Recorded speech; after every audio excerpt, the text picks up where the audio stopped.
प्रिय विद्यार्थियों, अगले हिस्से में लेखिका कहती है कि हम 4 लिखते हैं और तमाम खानदान हमें पढ़ता है। मेरी ससुराल में मुझे कोई नहीं पढ़ता। कि हम 4 लिखते हैं और पूरा खानदान हम लोगों के लिखे हुए लेख को पढ़ता है। इस तथ्य को हजम करने में मुझे काफ़ी वक्त लगा, फिर उसके फ़ायदे भी नज़र आने लगे। कम से कम घर के भीतर तो मुझे हिंदी आलोचना बुद्धि से 2-4 नहीं होना पड़ा, क्योंकि हिंदी की उस टाइम आलोचना बहुत की जाती थी, बहुत ही आलोचक थे। खैर, मैं अपनी नहीं तो उन अदेवियों की बात कहना चाहती हूँ जो परदादी की मन्नत के नतीज तन धरती पर आई और लेखक नहीं बनी। जो बनी उन्हें सांस लेने की ज़रूरत कुछ ज़्यादा हो समझ में आता है। जैसे मेरे पिताजी ने एक बार मंजुल से कहा था कि कोई दम नहीं घुटता, सांस लेने की ज़रूरत ही ज़्यादा है। पर यहाँ तो हम शेर तो गैर लेखिका बहने सवा शेर। हाँ, आप एक से बढ़कर एक थे।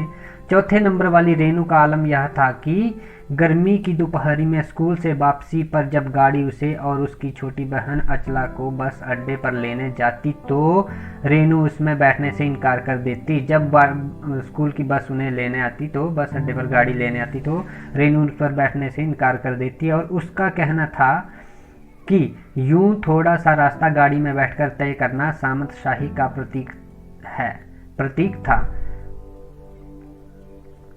जो शायद पर साथ ही पिता के अतिरिक्त लाड का भी और पिता के प्यार का भी, जज्बात का भी, और रसोइये को खाना खिलाकर जल्दी फारिग मतलब निश्चिंत रूप से जल्दी खाना खिला देते थे जब उन्हें समय मिलता था, करने की लाचारी का भी। माँ तो सब चीज़ों से उदासीन रहती थी, पर पिता काफ़ी कुड़ते भुनते जब देखते कि अचला गाड़ी में बैठी चली आ रही है और रेनू पीछे पीछे पसीने में तरबतर खरामा खरामा मतलब धीरे धीरे। बचपन में एक बार चुनौती दिए जाने पर उसने जनरल थिमैया को पत्र लिखकर उनका चित्र मंगवा लिया था।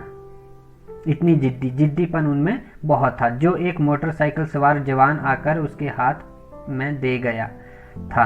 पड़ोस में उनका रुतबा काफ़ी बढ़ गया था। गाड़ी में बैठने के साथ उसे इम्तिहान देने से भी परहेज था। वो किसी भी इम्तिहान नहीं देती थी। स्कूल तो जैसे तैसे पास कर लिया, पर जब बीए का इम्तिहान देने की बारी आई तो वह अड़ गई। वह कहने लगी कि अब मैं तो यह परीक्षा नहीं दूंगी। पहले मुझे समझाओ कि बीए करना क्यों ज़रूरी है, तब मैं इम्तिहान दूंगी। अब उसको समझ नहीं रहा, वो पूछ रही थी कि अब मुझे ये बताओ कि बीए करना क्यों ज़रूरी है। अगर मुझे यकीन आ गया कि हाँ कोई फ़ायदा है, वरना नहीं। अगर उसके कहती है कि अगर मुझे समझ आ गया तो ही मैं परीक्षा दूंगी, नहीं तो नहीं दूंगी। हमने तरह तरह के तर्क दिए। माँ ने कहा पिताजी से पूछो। तरह तरह के तर्क दिए, फिर कहा माँ से पूछो। माँ ने कहा कि पिताजी से पूछो।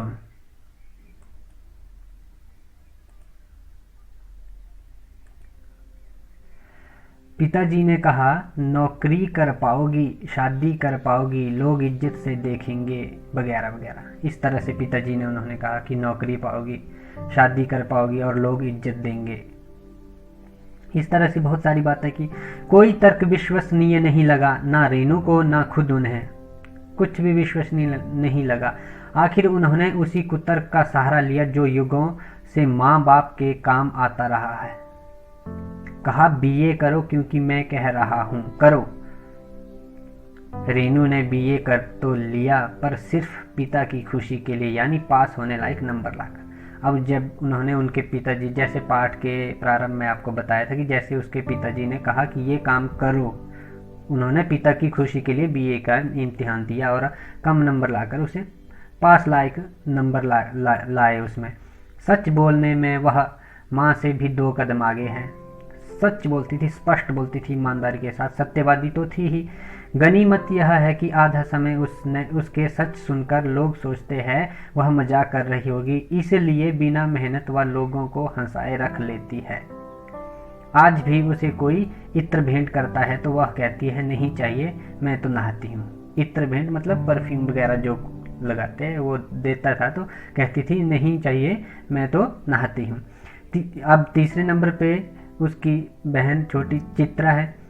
वह कॉलेज पढ़ने तो जाती थी पर खुद पढ़ने से ज़्यादा दिलचस्पी औरों को पढ़ाने में रखती थी, इसलिए इम्तिहान में उसके कम अंक और उसके शागिदों के ज़्यादा आते थे, और जिनको पढ़ाती थी उनके नंबर का ज़्यादा आते थे और उसके अपने खुद के कम आते थे।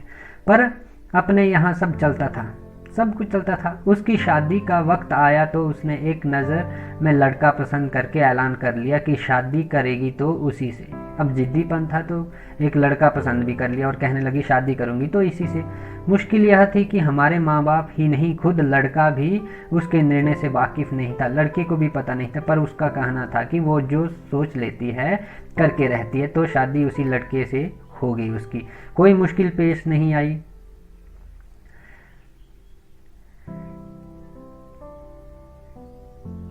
उसने कहा, मैंने अब पहली मुलाकात में ही उसे बतला दिया था कि मैं जो सोच लेती हूँ होकर रहता है। उसने लड़के को पहले ही बता दिया था, तो उसने बात आगे खींची ही नहीं। पहली मुलाकात में ही हथियार डाल दिए, पहली ही मुलाकात में सब कुछ बता दिया। हमने सबसे छोटी बहन अचला काफ़ी दिनों तक कुछ कम खिसकी मालूम पड़ती थी, वो भी कम खिसकी हुई थी। पिता का कहा मानकर पहले अर्थशास्त्र किया, फिर पत्रकारिता में दाखिला लिया, ढंग से पढ़ाई की, पास हुई, फिर पिता की पसंद से शादी भी कर ली, पर उसके आगे लीक पर नहीं चल पाई, मतलब अलग नहीं कर पाई कुछ। घबराकर वे घर बार में मन ज़्यादा रुचा नहीं, और मंजुल और मेरी तरह उम्र के 30 बरस पार करते ही लिखने का रोग लगा लिया, और 30 वर्ष के बाद भी उसको लिखने का रोग लग गया, मतलब वो भी लिखने लग गई। एक बात हम में एक सी थी, और लेखिका कहती कि हम सभी बहनों में एक बात एक ही थी।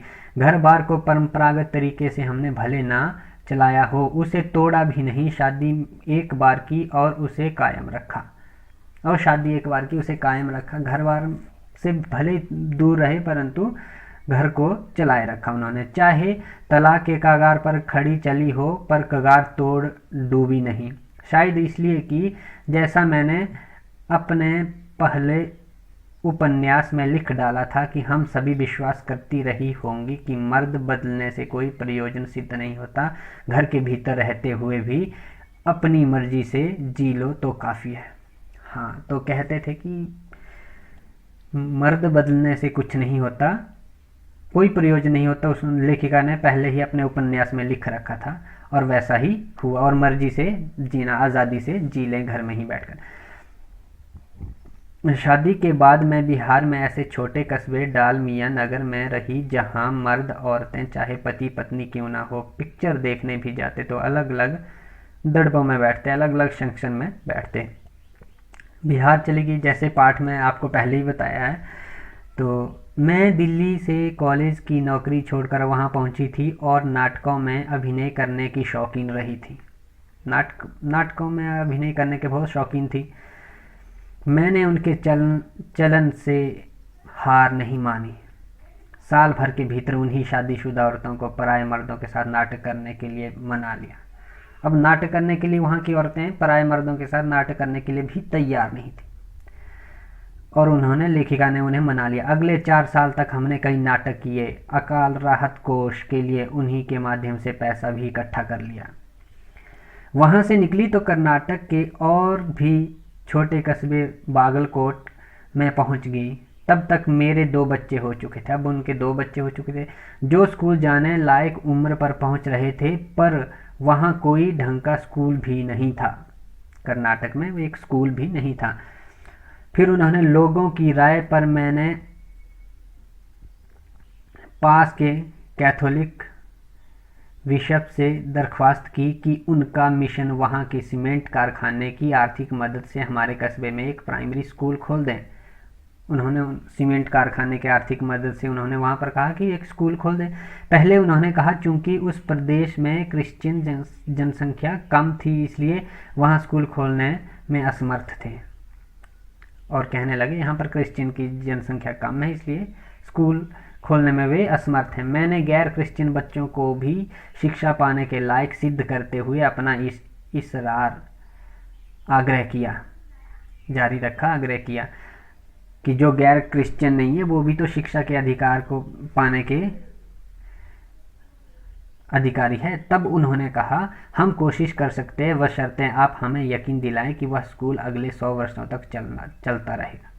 कि हम तो हम कोशिश करते हैं, परंतु आप हमें यकीन दिलाएं, विश्वास दिलाओ कि वह जो आप स्कूल खोलोगे वो 100 वर्षों तक चलता रहेगा। लेखिका को अब गुस्सा आ गया। मैंने कहा, स्कूल की छोड़िए, किसी के भी बारे में यकीन नहीं दिलाया जा सकता कि वह अगले 100 वर्ष तक चलेगा। किसी के बारे में भी यकीन नहीं दिलाया जा सकता। वे भी गुस्सा खा गए। बोले, खुदा का लाख शुक्र है बच्चों के ना पढ़ पाने की समस्या आपकी है। कि खुदा का लाख शुक्र है बच्चों के ना पढ़ पाने की समस्या आपकी है, मेरी नहीं, हमारी नहीं। बात कड़वी थी पर 100% सच।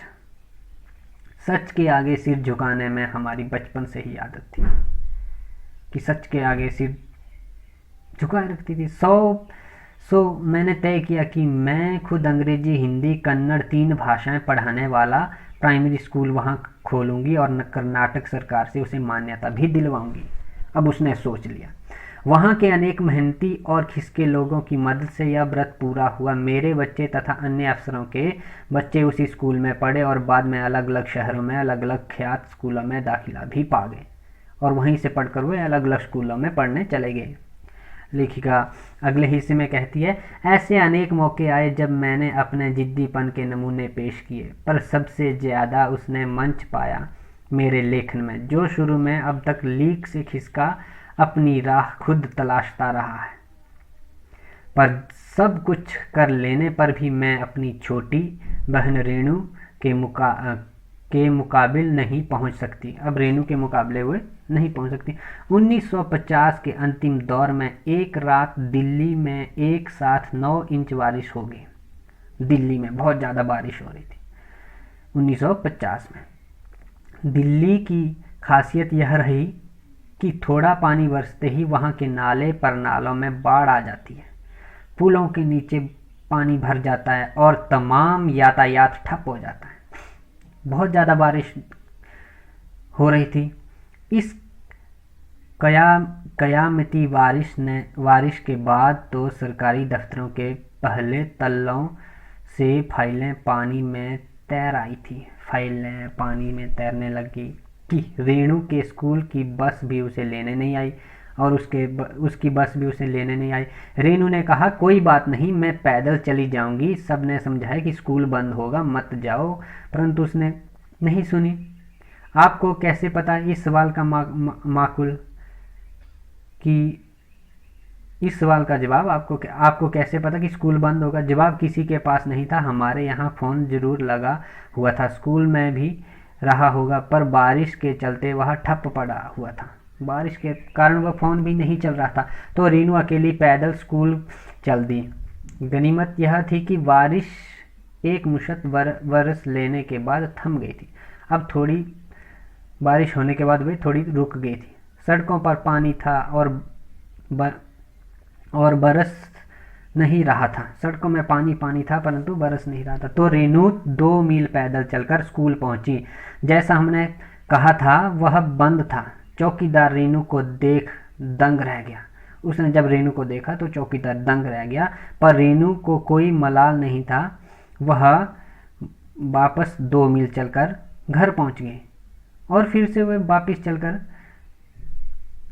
उसको बुरा नहीं लगा, वह फिर से घर वापस चली गई। सब ने कहा, हमने पहले ही कहा था। सब कहने लगे कि हमने तो पहले ही कहा था। उसने कहा, स्कूल बंद था तो मैं वापस आ गई। इसमें आपका कहना वहाँ कहाँ से आ गया? तो लेखिका कहने लगी कि रेणु कहने लगी कि स्कूल बंद था तो मैं वापस आ गई। इसमें आपका कहना कहाँ से आ गया? सोचती हूँ कैसे रोमांच का अनुभव हुआ होगा उसे उस दिन। लेखिका सोच रही है। जगह जगह पानी से लब करते सुनसान शहर में निचाट अकेले अपनी धुन में मंजिल की तरफ चलते चले जाना। सच अकेलेपन का मज़ा ही कुछ और है। और लेखिका कहती है, सच में अकेलेपन का मज़ा ही कुछ और है। तो इसका आखिर में मूल्य हो सकता है कि नारी सशक्तिकरण, और शिक्षा सभी के लिए अनिवार्य है। खैर वो तो है ही है। आगे अब प्रश्न अभ्यास। पाठ को पढ़ने के बाद आप प्रश्न अभ्यास करने का अभ्यास करें।